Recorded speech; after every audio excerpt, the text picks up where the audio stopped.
চলো বানাই একটি বিকালের সুস্বাদু নাস্তা, যেটা খেতে অনেক ক্রিস্পি হয় ঘরে থাকা আলু আর বাঁধাকপি দিয়ে। আসসালামু আলাইকুম, হাই এভরিওয়ান, কেমন আছো তোমরা? আজকে আমরা একটি বিকালের নাস্তা বানাবো, আসো তোমাদের সাথে শেয়ার করি। নাস্তার জন্য আমাদের লাগবে আলু আর বাঁধাকপি। একটা বড় বলে আমরা আলুটা নিয়ে নিব, তারপরে নিয়ে নিব বাঁধাকপি। এগুলো সুন্দর করে কুচি করে নিয়েছি। তারপরে দেখো দিয়ে দিব 2-3টা পেঁয়াজ কুচি, 4-5টা কাঁচামরিচ কুচি। আমি একটু কমই নিয়েছি, কারণ তার সাথে শুকনো মরিচের গুঁড়া আর গোলমরিচের গুঁড়া দিয়ে দিব, তার কারণে কাঁচামরিচের ঝালটা একটু কমই দেব। ময়দা হাফ বাটি,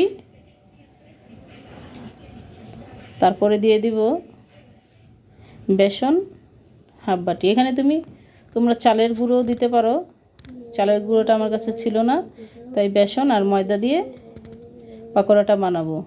তারপরে দিয়ে দিব একটি ডিমটা ভেঙে দিয়ে দিচ্ছি। তারপর দিয়ে দিব কিছু গুঁড়া মশলা। এখানে আছে ধনিয়ার গুঁড়া, জিরার গুঁড়া, লাল মরিচের গুঁড়া, গোলমরিচের গুঁড়া আর লবণ। এগুলো সব একসাথে ভালো করে মিশিয়ে নিব, যাতে সবগুলো উপকরণ ভালোভাবে মিশে যায়। মিক্স করার পরে এখন সুন্দর করে পাকোড়াগুলো ভেজে নেব।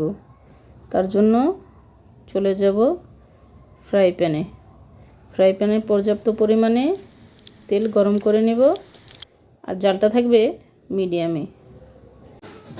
এটি একটা বিকেলের নাস্তা হিসাবে খুবই চমৎকার একটা পাকোড়া। আপনি ইচ্ছা করলে বাচ্চাদের বানিয়ে দিতে পারেন। আমাদের বাচ্চারা তো খুব এনজয় করে এটা খাবে। ওরা এগুলো পাকোড়া টাইপের জিনিস খুব পছন্দ করে খায়। পাকোড়াগুলো খুবই সুস্বাদু হয়। আমরা এখন এগুলো খাবো, আপনাদের সাথে শেয়ার করব। আপনারা দেখবেন, শেয়ার করে পাশে থাকবেন, সাবস্ক্রাইব করবেন। তারপরে এগুলো এক এক করে আমি উল্টে দিব। যে পর্যন্ত সুন্দর একটা কালার না আসছে সেই পর্যন্ত আমরা চুলার আঁচটা মিডিয়াম রেখে লাল করে নেব। এখন দেখো একটি প্লেটে সার্ভ করে নিয়েছি, আর দেখতে মাশাআল্লাহ কি সুন্দর হয়েছে। এখন খেয়ে দেখব টেস্টটা কীরকম। তোমরাও এরকম বানিয়ে খেয়ে দেখবে। আমার কাছে তো লাগছে দেখতে খুবই সুন্দর, খাওয়ার পরে বোঝা যাবে টেস্টটা কীরকম এসেছে।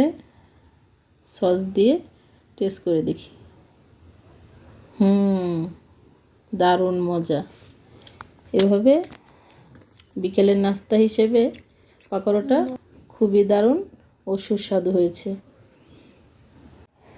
আজকের ভিডিওটি এই পর্যন্তই। আবার দেখা হবে নতুন কোনো রেসিপিতে ইনশাআল্লাহ। আল্লাহ হাফেজ।